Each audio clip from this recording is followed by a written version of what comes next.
premise for Apple's existence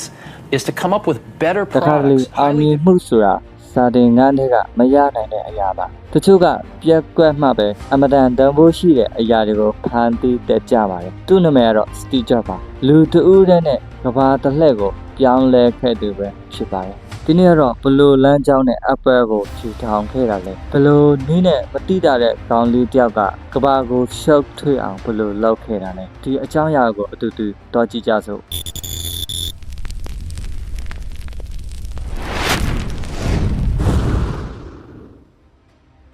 1955ခုနှစ် February 24 ရက်နေ့ San Francisco မြို့မှာမွေးဖွားလာတဲ့ကောင်လေးတူပဲဖြစ်ပါတယ်။ဘာကြောင့်ဒီနည်းနဲ့စတင်ခဲ့တာလဲ။သူ့အဖေကတော့နိုင်ငံရေးသိပ္ပံပညာရှင်ဖြစ်ပြီးတော့မိခင်ဟာဂျွန်နီဒီတက္ကသိုလ်ကျောင်းသူပဲဖြစ်ပါတယ်။ဒါပေမဲ့ဂျွန်ကိုမွေးပြီးတော့မကြာခင်မှာပဲဒီမွေးစားသူရဲ့လက်ထဲမှာမွေးစားခိုင်းလိုက်ပါတယ်။အသက်ပညာနဲ့အမြင်တွေပြောင်းလဲဖို့စိတ်ကူးရင်တော့တဲ့ကောင်လေးတူပဲဖြစ်ပါတယ်။သူ့အဖေကတော့ဆက်တွေပြုတ်ပြင်းတဲ့သူဖြစ်တဲ့အတွက်Steve Jobs တယောက်ဟာပျက်စီးတွေကိုဖျက်ပြီးတော့ပြန်တီးဆောက်တက်လာခဲ့ပါတယ်တက္ကသိုလ်မှာတက်ခဲ့တော့လဲ6လအကြာမှာပဲ drop out လုပ်ခဲ့ပါတယ်ကျွန်တော်လိုအပ်တာတွေမတင်ပေးခဲ့တာပါအဲ့ဒီစကားတစ်ခုကပဲအမြဲလွတ်အသက်တခြားတက်ရောက်သွားပါတယ်သူ့အတွက်ပညာရေးဆိုတာစာတင်ခန်းထဲမဟုတ်ပါဘူးဖန်တီးနိုင်တဲ့နေရာတစ်ခုဖြစ်ပါတယ် calligraphy တင်နန်းတက်ပြီးတော့မှဒီအနုပညာနဲ့နီးပညာတွေကိုပေါင်းဖော်လောက်တက်လာခဲ့ပါတယ်1996ခုနှစ်သူနဲ့သူ့တငယ်ချင်း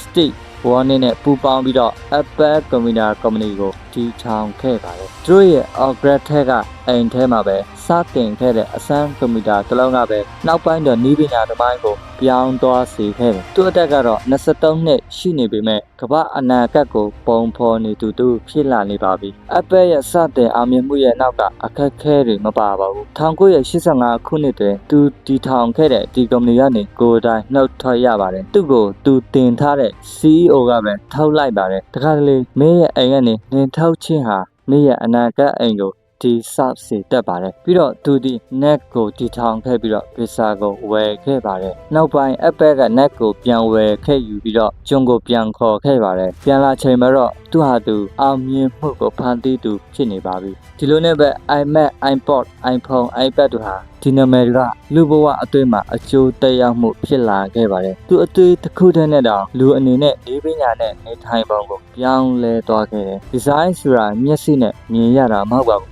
အလုံးလုံးပုံပါပဲဆိုတဲ့စကလုံးကနီးပညာကဘာအတွက်မျောလင်းချက်အသစ်ဖြစ်လာခဲ့ပါတယ်အမြင်မှုအောက်မှာနာကျင်မှုရှိပါတယ်သူသမီးကိုပင်အစားပိုင်းမှာငင်းခဲ့ရသူကျမကြီးကလည်းလင်းလင်းမြန်မြန်ပဲစောက်ယူလာခဲ့တယ်2003ခုနှစ်မှာပဲဒီကင်ဆာယောဂနဲ့ရရှိခဲ့တယ်။ဒီနေ့မင်းမသေးနိုင်ဘူးဆိုရင်တော့မင်းအသက်ကိုအနာဂတ်အတွက်အသုံးမပြုပါနဲ့ဆိုရက်သူ့ရဲ့စကားတွေဟာလူတိုင်းအတွက်တက်တည်အထောက်ထားပါပဲ။2017ခုနှစ်အောက်တိုဘာလ9ရက်နေ့Steve Jobsဟာတည်ဆောင်သွားခဲ့ပါတယ်။ဒါပေမဲ့သူ့အမွေကတည်သေးပါဘူး။သူ့ရဲ့နီလန်သူ့ရဲ့စကားလုံးတွေသူ့ရဲ့ဖန်တီးခဲ့တဲ့ Apple တွေကဒီအရာတွေကတော့အနာဂတ်မှာဆက်ရှိနေပါတယ်။ Stay hungry, stay foolish ဟူသောစကားလုံးတစ်ခုကသူ့အသက်တစ်လျှောက်မှာရှိခဲ့တဲ့သဘောတရားတွေပါဒီနေ့မင်းနဲ့ကျွန်တော်တို့လိုအပ်တာကမတူညီတဲ့အရာတွေမဟုတ်ပါဘူး Steve Jobs ကတခါတလေမှာသူသဘောကျတဲ့အိမ်မက်တွေကိုယုံကြည်ခဲ့တယ်လို့ပဲမင်းလည်းမင်းအိမ်မက်ကိုယုံကြည်လိုက်ပါပြက်ကွက်တာကစ